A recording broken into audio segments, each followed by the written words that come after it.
My name is Hannah Reed and I'm 34 years old. Last April I sent one photograph to my family's group chat. My 7-year-old daughter pale as the pillow under her head hours after open heart surgery. Beneath it I typed, "She wants to see you." My brother answered first, "Busy, handle it." Then my mom, "She lived, stop making her our problem." 14 people were in that chat, not one of the others said a word. I wrote back, "It's okay." Set the phone face down on her blanket, and went and cried in the stairwell where my daughter couldn't hear me. 3 months later, at 10 p.m. on a Tuesday in July, my mother and my brother dropped their phones at the same moment in 2 different rooms on 2 different sides of town. Before I tell you what was on the news that night, you need to hear what my family had been doing with my daughter's heart while I sat alone in that hospital. Because those 2 texts were not the worst of it. Some background so the rest of this makes sense. I'm a staff accountant at a small firm in Dayton, Ohio. I balance other people's books for a living, which means I know what a lie looks like in a ledger. I rent a 2-bedroom house on the east side with my daughter, Grace. She's 7, funny in a quiet way. And she draws our family in crayon whether they've earned it or not. She was born with a heart defect that surgeons patched when she was a baby. And she calls the scar down her chest her zipper. She says it like it's a jacket feature. My mother, Linda, lives 20 minutes across town in the house we grew up in, the one with the flag out front and the church directory by the phone. My brother Derek is 38, sells real estate in the northern suburbs and smiles down at traffic from a billboard on Route 4. His teeth photograph well. Our dad died 9 years ago. Heart trouble runs in this family. So does our way of handling it, which is to make sure the neighbors see us handling it. I raised myself into this job starting at 19. I paid my own tuition 1 night class at a time and learned early that in our house, love was a bill you paid by never needing anything. I was the daughter who handled things. Derek was the son who announced things. My mother managed the difference. For 34 years that arrangement held, mostly because whenever it cut me, I said the only thing I was raised to say, "It's okay." By the end of February, that arrangement and both of the hearts in this family, the real one and the painted one, was about to be tested. The last week of February, Grace went in for her regular cardiology checkup. Routine, the kind I'd sat through a dozen times with a magazine I never read. Except this time the echo took too long, and the tech stopped chatting, and Dr. Okafor came in and closed the door behind her with a softness I felt in my spine. The valve they'd repaired when Grace was a baby was failing faster than anyone had projected. She used calm words, regurgitation, enlargement, surgical window, and then one sentence with no calm in it at all. "We shouldn't wait past spring. Open heart surgery. A valve repair at a children's hospital in Cincinnati, 90 minutes south, sometime in the next 6 to 8 weeks. I did what I always do when the floor moves. I made a list. I called the insurance company from the parking garage and stayed on hold long enough to memorize the music. I asked about out-of-pocket maximums and pre-authorization and lodging near the hospital. Then, because some habits outrank sense, I called my mother. I told her that her granddaughter needed her chest open to stay alive. There was a pause on the line, and I could hear the kitchen clock I grew up under. My mother's first question was not whether Grace was scared or whether I was or what the doctors gave for odds. Her first question was, "Have you told anyone yet?" I remember looking at my own reflection in the car window and not understanding the question. I understood it fine within 48 hours because by the weekend, without one phone call to me, my daughter's face, school picture, missing tooth, Sunday dress, was on the internet asking strangers for money. The campaign was called Hearts for Grace. Derek built it on a Friday night, and by Saturday morning it had my daughter's school photo, a paragraph about our family's fight and a fundraising goal with a lot of zeros. He never asked me, he never even told me. I found out when a coworker hugged me in the break room and said she donated. My mother shared it to every group she belonged to with the caption, "Prayer warriors, our Gracie needs you." Within a week it went the kind of viral that small cities do. The local news ran a feel-good segment, and I want you to picture the staging because it matters. Later, Derek sat in the interview chair in a blazer the color of trust. My mother sat beside him holding a framed photo of Grace. I was invited to stand behind them slightly out of frame like a coat rack that could cry on cue. The reporter, a polished woman named Tess Calloway, asked Derek what the community's support meant to him. He touched his chest and said, "Family is everything to us." The total climbed past $40,000 that night. I'll be honest with you, some part of me was grateful. Surgery is expensive, even with insurance. And I've never had the kind of pride that argues with help. What I had instead was an accountant's itch, a small cold spot at the base of my neck, watching the donations pour into a campaign where every dollar routed through one person.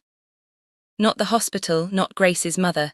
The organizer of record with sole control of withdrawals, Derek Reed, the man who was about to be too busy to visit a recovery room. I want to be clear about something because I know how these stories get told.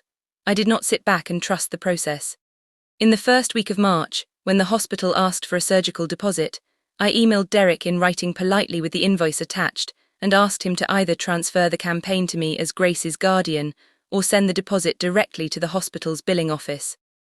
I copied my mother. I even included the platform's own instructions for transferring a fundraiser to the beneficiary's family. It's a click, it takes a minute. Derek called instead of writing, which I would learn was a pattern, and said the money was in an account, that there was a process, and that I needed to trust the family. Then he did send money, $2,000. I know the exact figure because he handed it to me in a parking lot as an oversized novelty check. While a photographer from his real estate office took pictures for the campaign page, the caption said, "First disbursement to our brave girl." The comments filled with hearts. Here's what I couldn't do about it, and believe me, I looked. The platform gives organizers control of the funds. I had no legal claim right then short of hiring a lawyer, and I had a daughter being scheduled for open heart surgery in 5 weeks, a job I couldn't lose, and pre-op appointments in another city. You can't fight a war and pack a hospital bag at the same time, so I did the one thing I had room for. I bought a grey binder, 3-ring, plain as oatmeal, and I started printing everything. Screenshots, dates, that grinning check, accountant habit, it would matter later. They rolled my daughter away from me at 7:26 on the morning of April 14th. She was wearing a surgical cap with cartoon suns on it, and she told the anesthesiologist to be careful with her zipper. I signed the consent forms with a hand I ordered not to shake, and then I sat in a waiting room in Cincinnati for 9 hours and learned the pattern of the floor tiles by heart, 11 tiles between my chair and the coffee machine. I texted the family group chat when she went in. Thumbs up from a cousin, nothing from my mother, nothing from Derek. Around noon, a nurse named Bonnie, who had no reason to know my name, brought me a coffee I hadn't asked for and said, "Nobody should count tiles alone." I've thought about that sentence more than almost anything my family ever said to me. At 4:10 I opened my phone to check for news from the operating room, and my thumb landed on social media instead. And that is how I found out where my family was. The Hearts for Grace Gala, a hotel ballroom in Dayton, string lights. A step and repeat banner with my daughter's face printed on it a dozen times. My mother in a floor-length dress wearing a satin sash that read Team Grace. Derek in a tuxedo at a podium. The post went up while my daughter was still on the table, and the caption read, "Tonight we celebrate hope." They had scheduled a party in her honor on the day of her surgery, 90 minutes north, and had not told me, and had not come. I sat with that. I sat with it the way you sit with a broken rib, shallow breaths, no sudden movement. Then the double doors opened and Dr. Okafor came out in her scrub cap, and everything else in the world went quiet because her face was about to tell me whether I still had a daughter. She made it, the repair held, the numbers looked strong, and Dr. Okafor said the word successful while I gripped her forearm like a woman going over a waterfall. They let me into the pediatric ICU that evening. If you've never seen your child after heart surgery, I'll spare you most of it. She was the culk of the sheet. There were more wires than blanket. But around 8:30 she surfaced, found my face, and asked the question she'd been saving up under the anesthesia. "Did Grandma come?" I said Grandma knew she was safe. Grace nodded, very serious, and said, "Tell her I still have my zipper." So I took one photograph. My girl, pale and small and alive, thumbs up half raised, and I sent it to the family group chat. 14 people, the whole roll call of Reeds. I typed, "She's out, she's okay, she wants to see you." The gala I knew from the love strum was just hitting dessert. Derek replied within a minute, "Busy, handle it." My mother's reply came while I was still stuck at his. "She lived, stop making her our problem." I stood in that ICU with machines beeping the proof of my daughter's heartbeat. And I read those 2 sentences maybe 30 times. 12 other people saw them. 12 people who had shared the fundraiser, worn the sash, tugger the hashtag. Not one of them typed a thing. I memorized every name on that silence. Then I did what 34 years had trained me to do.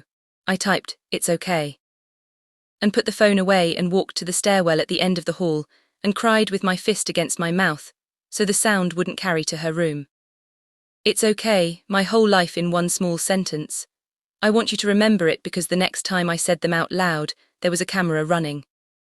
We came home 5 days later to a mailbox that had been busy while we were gone. Hospitals bill in waves like weather. Even decent insurance has a deductible and an out-of-pocket maximum. and ours found its ceiling fast. Add the gas, the parking garage, the lodging in Cincinnati, the 2 weeks I took unpaid to sit in that recovery room, and my careful little spreadsheet put the year's damage at over $11,000. Meanwhile, the Hearts for Grace campaign total sat on the public page for anyone to read. $112,000. I'm an accountant. I did not need a calculator to feel the distance between those numbers. So I wrote to Durrock again, formally this time with the spreadsheet attached, and requested a disbursement to cover Grace's actual medical costs. 3 days of silence, then a bank transfer landed, $3,000 with a memo line that read, "Final." I called him and for once he picked up, and he explained in his showing a house voice that the rest of the money was earmarked. The family had decided, the family that Committee I was apparently no longer part of, that the remaining funds would be protected and managed properly through something bigger than one hospital bill. "We're building something in her honor, Han," he said. "It's what's best for everyone." I asked him what exactly was bigger than the actual child the strangers had paid for. He said a word I want you to hold on to the way I had to. He said, "the foundation." Then he had a showing. Took me 11 days to learn what my brother had built with my daughter's name. It had a logo, it had a bank account, it had everything really except her, the Grace Reed Foundation. I found it the way you find most family secrets now, through a state website and a search bar, registered in Ohio in early May. Director Durrock Reed, Treasurer Lunda Reed, mission statement supporting families facing podiatric cardiac challenges, which is a beautiful sentence about a category of 1 minus the 1. There was already a website with a donate button, and a photo of my daughter I had never approved, taken at Easter 2 years ago. There was already an announcement for a second annual Hearts for Grace Gala, which was a bold use of the word annual for an organization younger than the flowers on my porch. And then there was the part I didn't find online. I found it at a red light on Salem Avenue on the way home from Grace's follow-up appointment, a bus bench, my daughter's face printed level with the curb next to the foundation's logo, and next to that, tastefully small, the gold and navy branding of Durrock's real estate office. Same fonts, same as a matched set. My daughter had become a marketing asset with a scar.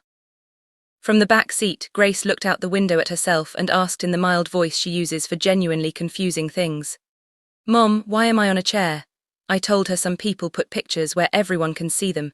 She thought about it and said, "But nobody asked me." 7 years old, nobody asked me. Out of the mouths of babes, the entire case. I decided to do this like an adult at a table with the person in charge. My mother still holds Sunday dinner in the house we grew up in, pot roast and folded napkins and Grace before the meal.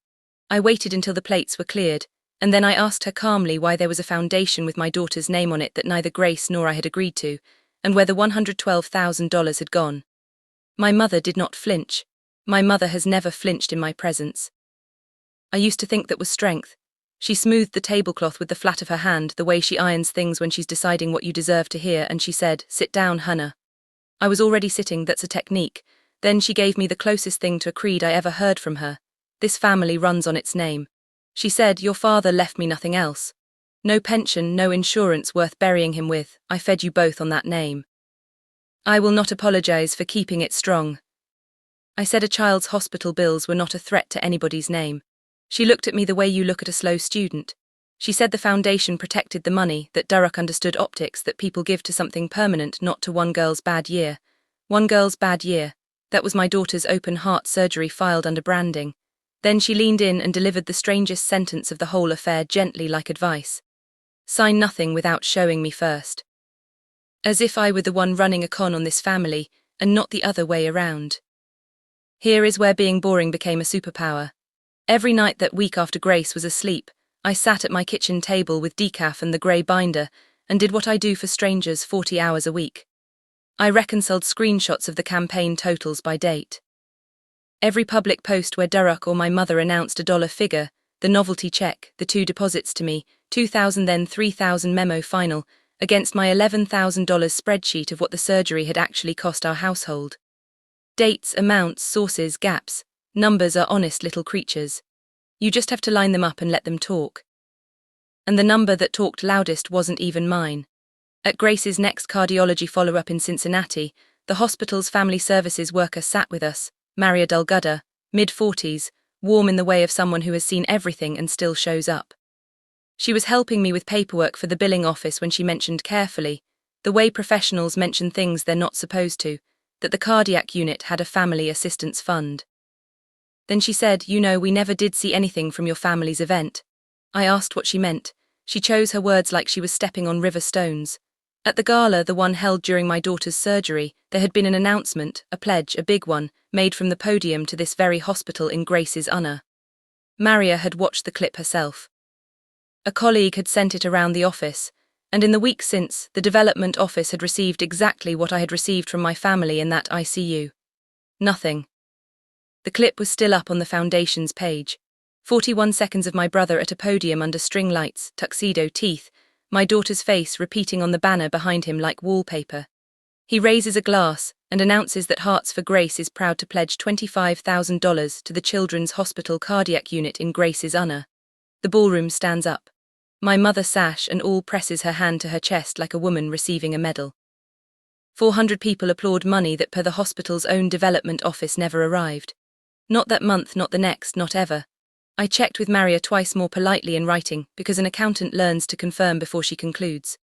The hospital that opened my daughter's chest and sewed her back together had been used as a stage prop, and the applause had been banked, was still being banked in shares and likes and Durrock's smiling headshot, while the actual check stayed imaginary. I sat with the binder open to the new tab and understood something that changed the temperature of all of it. Until that night, I had let myself believe my family was merely vain, tacky, hungry, cold in a crisis. But basically harmless. Parade people still pay the pledge. The parade is the point, but the float has to be real. This was different. Announcing a gift to a children's hospital and pocketing the glory without the giving isn't vanity. It's theft with a soundtrack. And if the loudest, most public, most checkable promise they made was hollow, then the quiet ones, the earmarked funds, the protected money, the entire $112,000 minus my $5, weren't earmarked for anything but them. The question stopped being whether. It became how much and for what.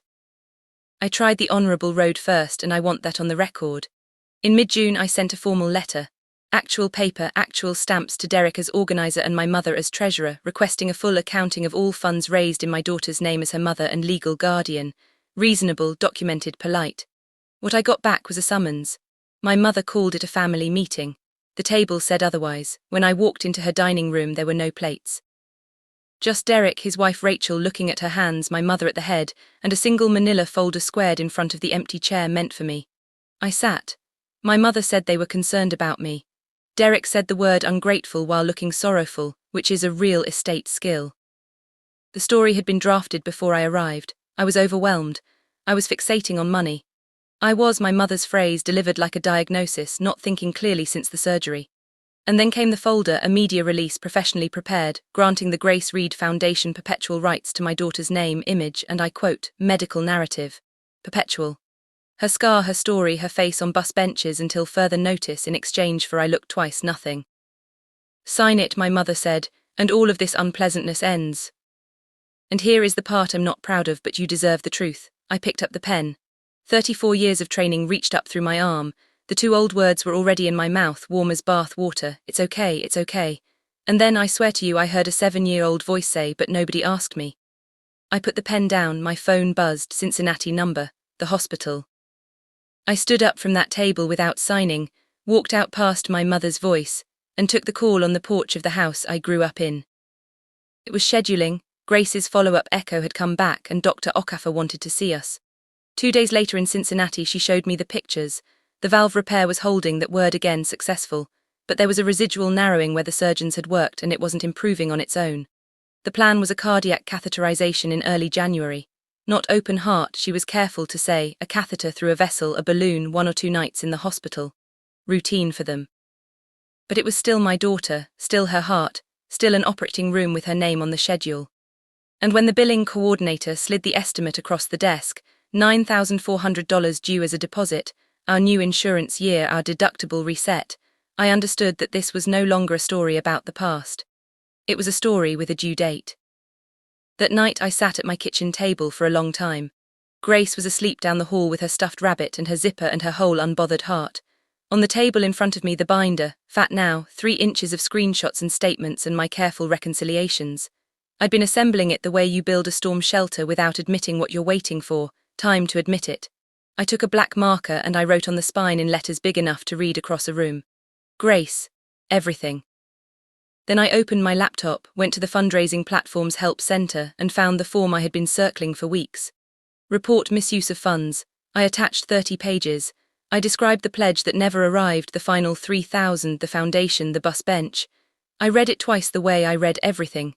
Then I hit submit. 48 hours later, my brother's name lit up my phone for the first time in a month. He was not busy anymore. The platform did what platforms do when the paperwork is clean. It froze the campaign pending documentation. Every withdrawal stopped.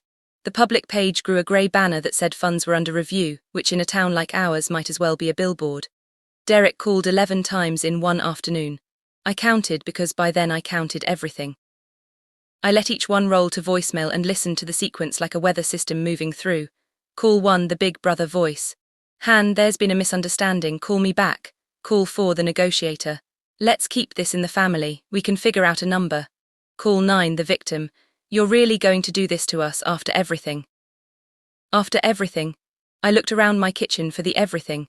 The group chat, silent for my daughter's surgery, came alive like a stadium. Cousins I hadn't heard from since the ICU suddenly had opinions about loyalty.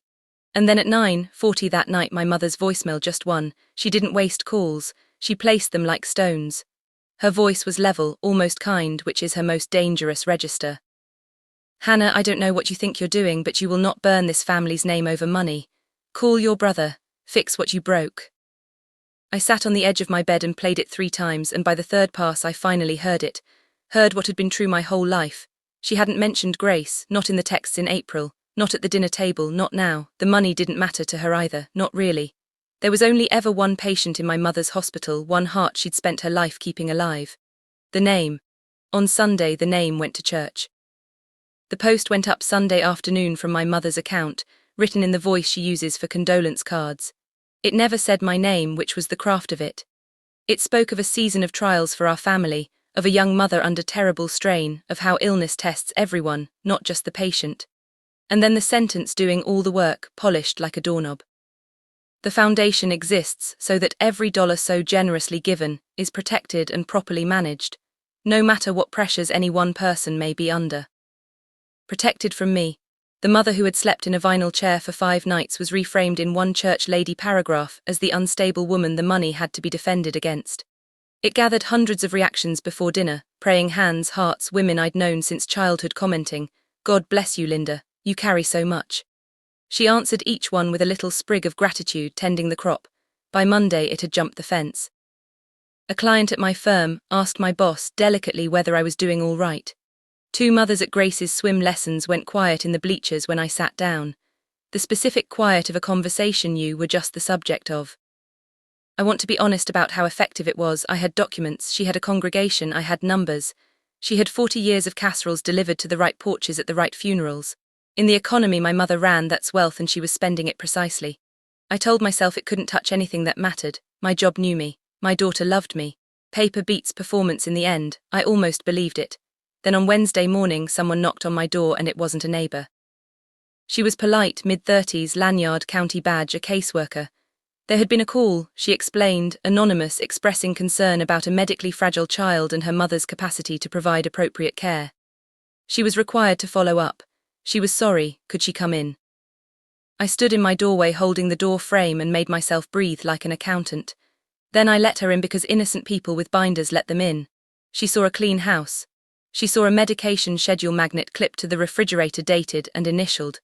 She saw follow-up appointments on a wall calendar, a stocked pantry, a child's drawings taped at child height. She asked her questions gently and wrote her notes, and weeks later a letter would arrive with the word unfounded, and that would legally be the end of it.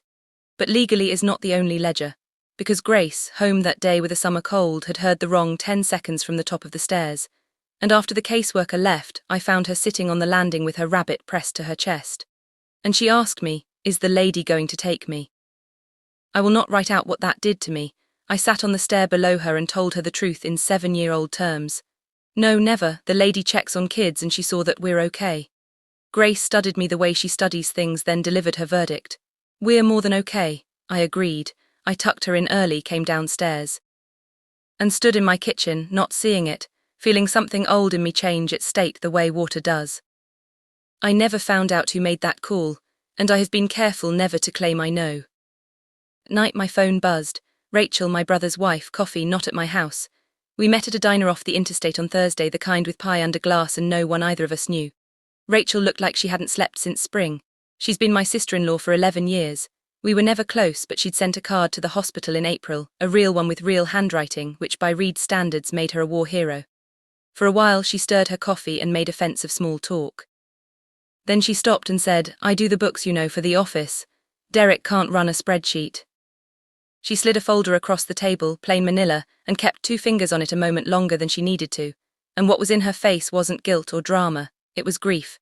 Inside were bank statements, the foundation's account, May through July, printed at somebody's kitchen printer, slightly crooked. She talked me through them in a bookkeeper monotone while my coffee went cold. A 5-figure deposit to a lakeside resort planning retreat. Attendees too, surname both times Reed. Monthly payments on Derek's new truck-coded marketing vehicle. An invoice from a kitchen contractor paid in full from foundation funds. Memo, office renovation. For the office my mother runs from the same kitchen where I learned to say it's okay. Line after line, my daughter's donated heart money walking out the door in work boots. I asked Rachel why. She looked out the window at the parking lot for a while. "Because I sat at that table," she said. "The night they rehearsed what to say about you, and I kept thinking my kids are watching this. My kids carry this name too." Then she said the sentence I'd carry into every room that came after. "If you use these, use them right, not to win, right." She left first. I sat with the folder and the binder side by side, her numbers and mine interlocking like teeth, and understood that I now held everything required to end this.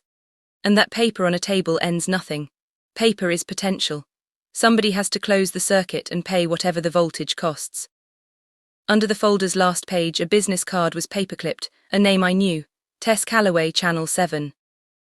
Tess Calloway had a corner desk at Channel 7, and a segment called Follow the Money, which mostly chased contractors who vanished with deck deposits. I emailed the tip line on a Friday. She called me Monday morning before I'd finished my first coffee. We met in a conference room with a view of the parking lot, and I gave her the shape of it, the campaign, the ICU, the texts, the foundation, the pledge that never landed. She listened for 20 minutes without touching her pen, which I learned is what she does when it's real. Notes offer the maybe. When I finished, she was quiet, and then she said the thing that made me trust her.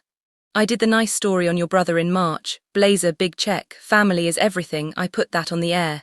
She tapped the table. "So I own a piece of this."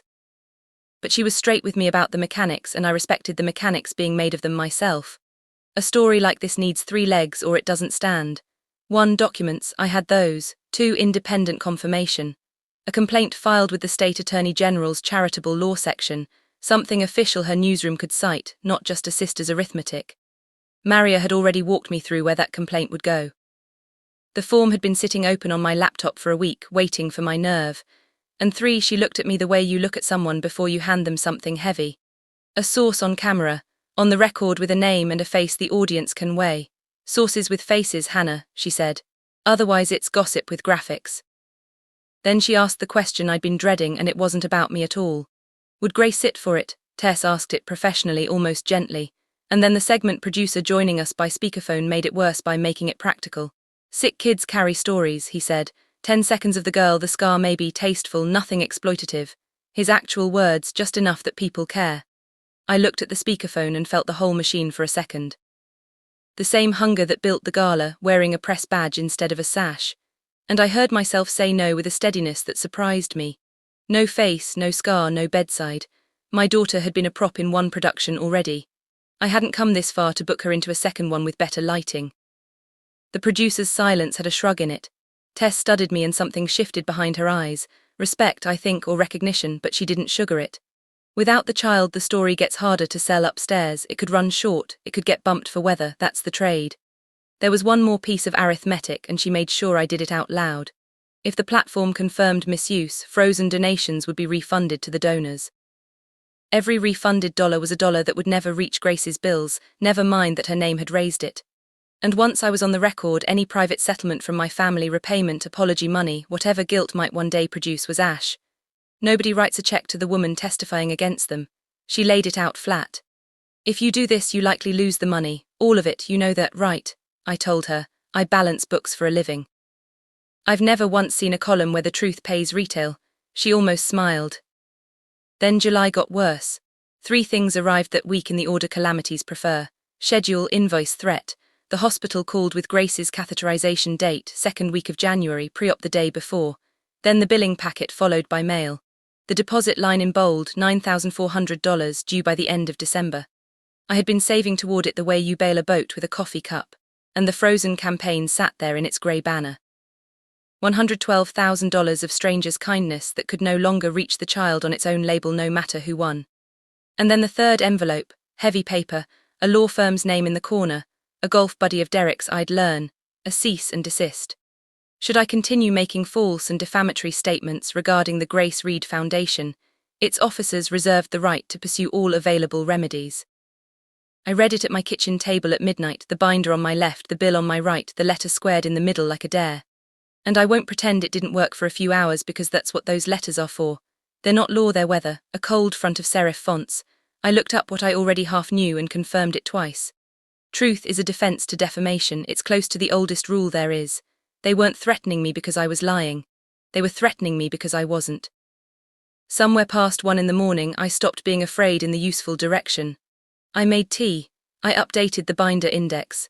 If they wanted to frighten me, they had mistimed it by about a decade. I'd already been to the bottom of that stairwell. Then headlights swept the kitchen window. A car was pulling into my driveway, my mother's. She came in without knocking because mothers of her generation considered doorbells a formality for strangers. And she sat at my kitchen table, and for the first time in my adult life she looked her age. No sash, no church voice, just Linda Reed, 61, in a cardigan with her car keys still in her hand like she might need the exit. She saw the binder and didn't ask.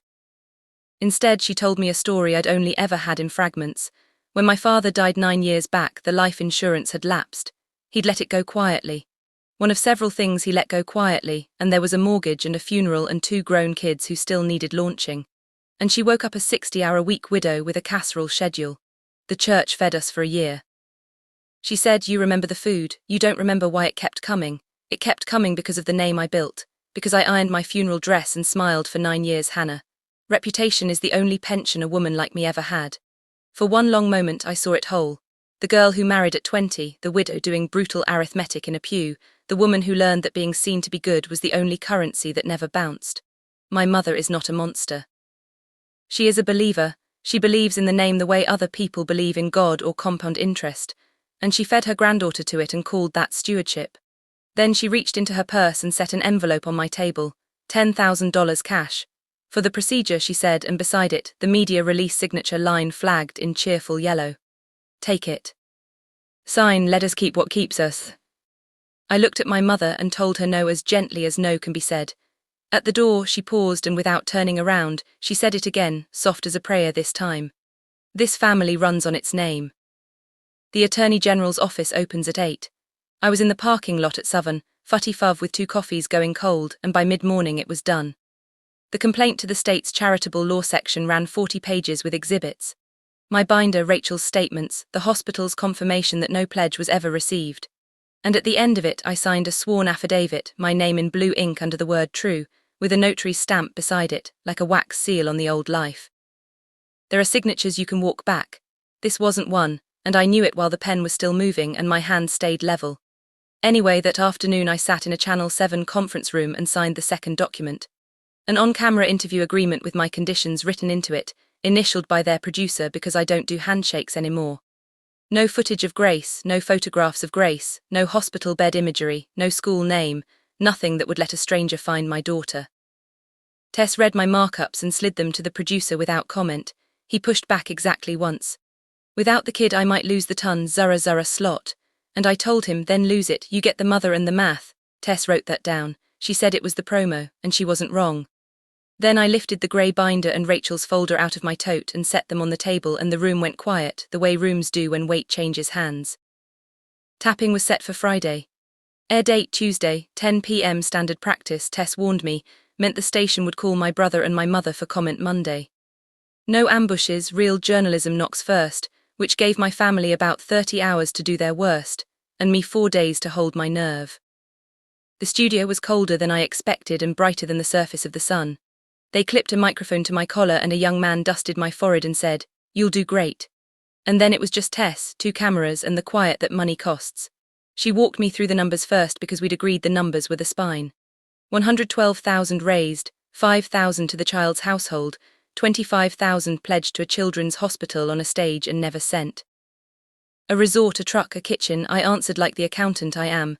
Then she asked about the night of April 14th, and I did the thing I had practiced not practicing. I took out my phone, opened the family group chat, and read it to the cameras exactly as it was written. She's out, she's okay, she wants to see you. Then my brother, busy, handle it. Then my mother, she lived, stop making her our problem.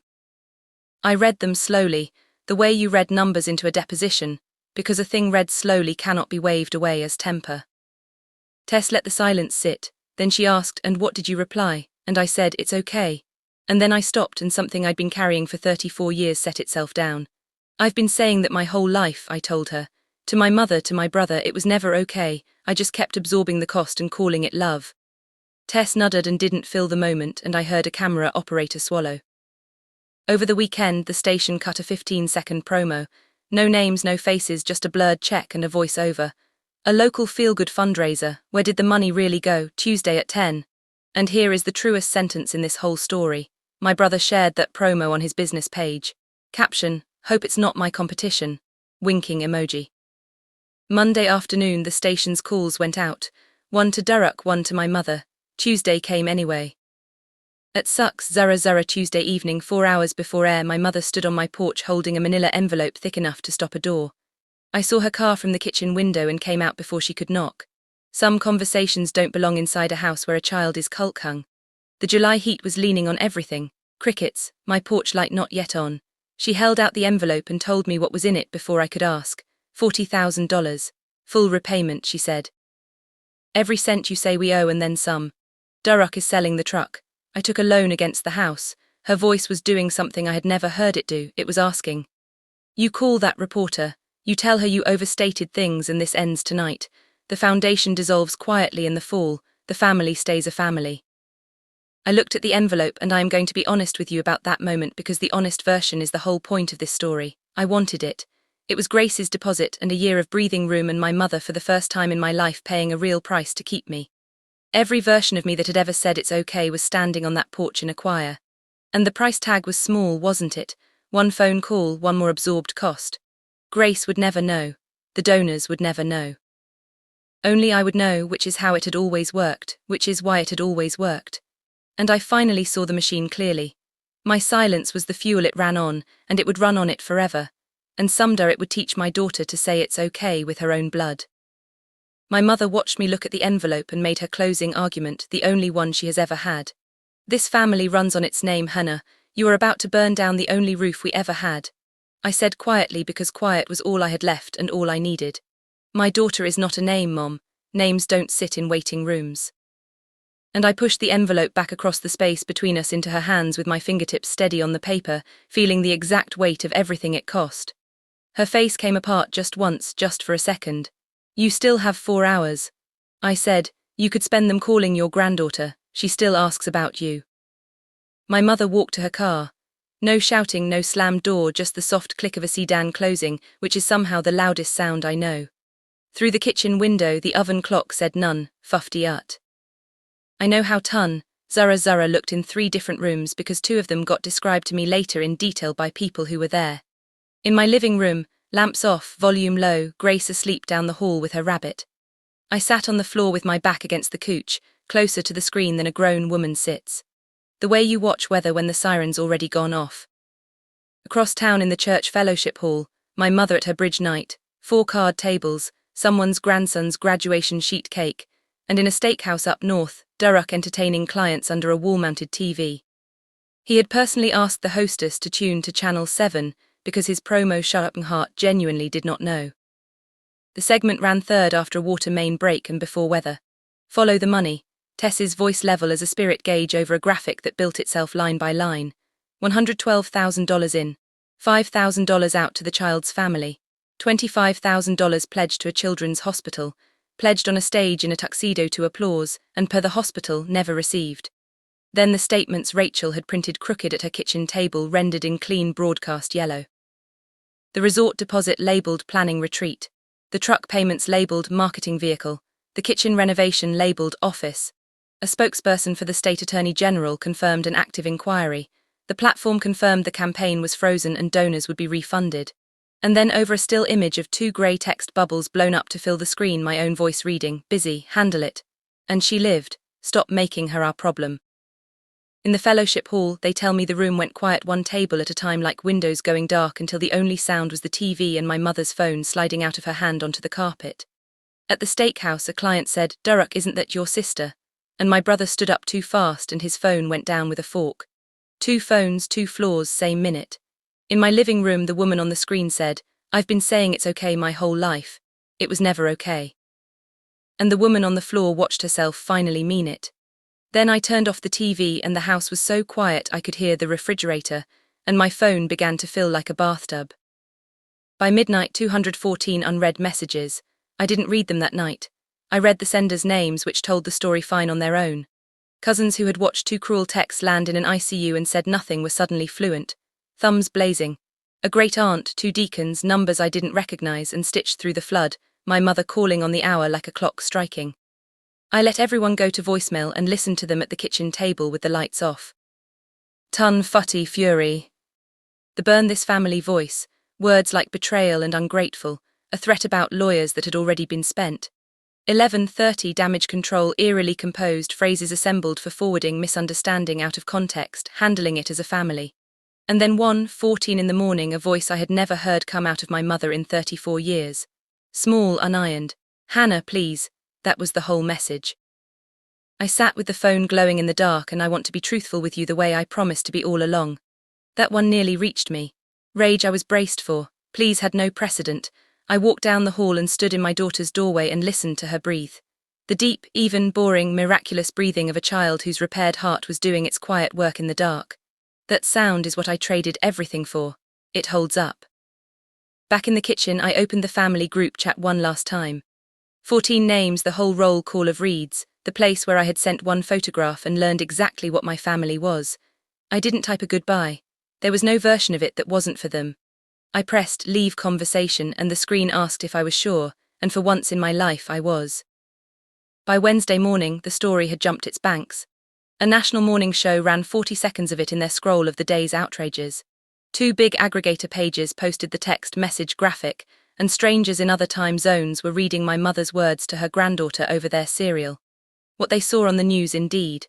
The consequences arrived not as lightning but as paperwork, which is how consequences really move.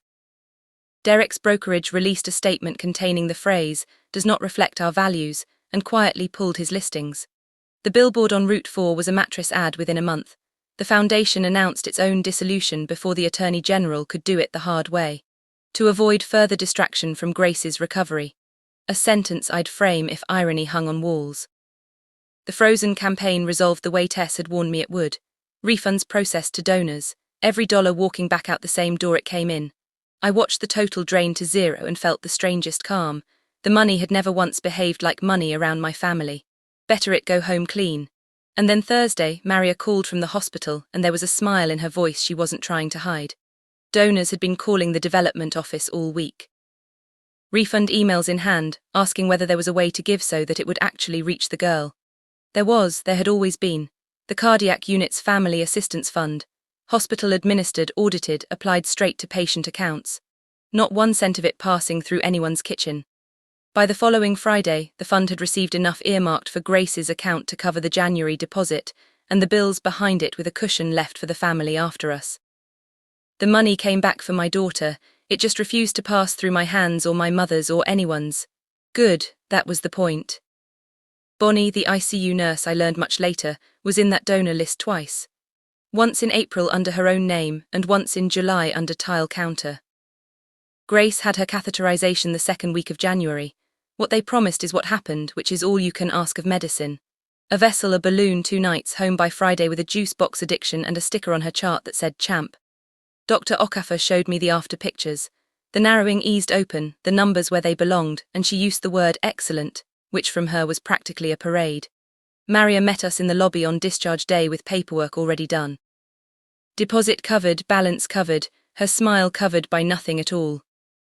In the spring, the Attorney General's office resolved its inquiry the way these things resolve when the arithmetic is undeniable, and the lawyers are tired.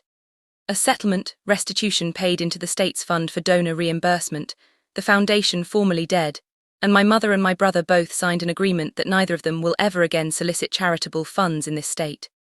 Their names, the thing itself, on a registry that says so. There are days I find that sentence sad, and days I find it exact, and most days I find it both. Rachel filed for divorce in March and moved with her kids to 2 streets over from me. We trade school pickups now, which is its own quiet verdict on what a family is. And one afternoon in April, a year almost to the day from the photograph, an envelope came in my mother's handwriting. No apology inside. I'd known better than to hope and hoped anyway. Just a single line on the back of an old Hearts for Grace donation card. My daughter's Easter face on one side, my mother's steady cursive on the other, because even her tenderness has to travel by way of the machine. You are still a read. I stood at the counter for a long time, then I got out the grey binder. Grace, everything. Down the spine, 400 pages of the war nobody wanted. I slid her card into the very last sleeve behind the settlement letter and closed the cover. Let the name live in there in the archive, filed and finished. The spine was never about the name. It was about the girl, it always was. We hold Sunday dinner at my house now. It started as a one-time thing in the fall and calcified into law. The good kind, picture it, the first warm Sunday in May. My little dining table with the leaf in, pot roast because some inheritances are worth keeping, folded napkins because so are some others. Maria brings a lemon cake that never survives to Monday. Bonnie drives down from her shift when she can, still in her scrub top, and lets Grace listen to her own heart with the stethoscope Bonnie gave her for Christmas. Rachel and her 2 kids fill the loud end of the table. Not one adult chair is occupied by anyone who shares my blood, and every chair is occupied by someone who showed up. Waiting room, diner booth, lobby, stairwell. Grace surveyed the table that Sunday, counting heads with her fork the way she counts everything, and delivered her finding to the room. Everybody came. Somewhere across town, I'm told, there was a gala that same month. Different cause, same ballroom, same string lights. That machine doesn't stop, it just changes fuel. But it doesn't run on my daughter anymore, it doesn't run on me. Grace reached for her milk mid-laugh and knocked it over, a white lake spreading toward the pot roast. Mom, it's okay, she announced, grabbing napkins, and the whole table froze for half a beat at the sound of that little phrase in her mouth. And I knelt down next to my daughter eye to eye, and told her the one thing I know now that I didn't know a year ago. No, baby, some things aren't okay and we're allowed to say so, because family isn't the people who share your name. Family is the people who show up when the machines are beeping. She considered this the way she considers everything. Then she nodded and mopped up the milk and asked for more roast. That's my story. 1 photograph, 2 texts I will never unread, and a 10 p.m. newscast that cost me the family I was born into and gave my daughter back her heart. If this reminded you of a waiting room you once sat in alone, put the word present in the comments. And if someone you love needs permission to stop saying it's okay, share this with them. Subscribe to Life Turns Around and I'll see you in the next story.